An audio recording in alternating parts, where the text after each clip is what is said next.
world where everyone can use water wisely, shares it equally, and only uses a small amount at a time. I imagine a world where future generations can safely drink fresh, clean water from our rivers right here in Aotearoa. Sadly, this is not that world. Yet. Hi, I'm Maia, and I'm here to talk to you all about water and why we should look after it. I believe that we should conserve and look after water because without it, you and I wouldn't be here. Many people waste water, many people pollute water. So if you're one of those people, I'm here to persuade you to change your ways and make a difference. In Aotearoa, each individual uses from 160 to 400 litres of water every day.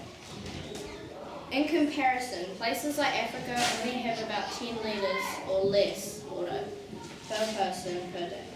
That is equivalent to 1 toilet flush of a New Zealand toilet. People need 50 litres of water for sanitisation, drinking and cooking every day. Doesn't it seem unfair that whole families in Africa only get 10 litres or less water every day if they're lucky? If they don't get enough water, they'll become parched and eventually die of thirst.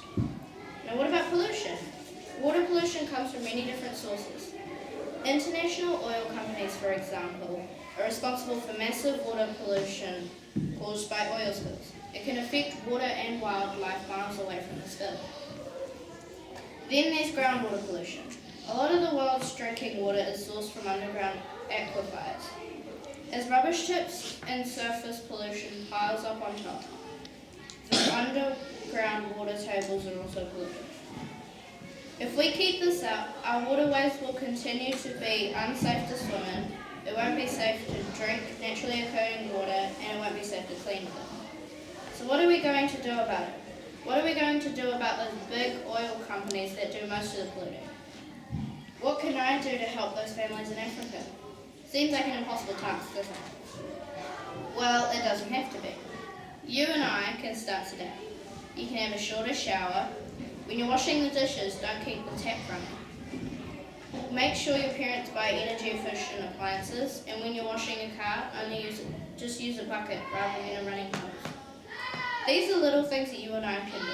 What about the big companies that do most of the big messes? That's why it's so important that more people become aware of the urgency to preserve water.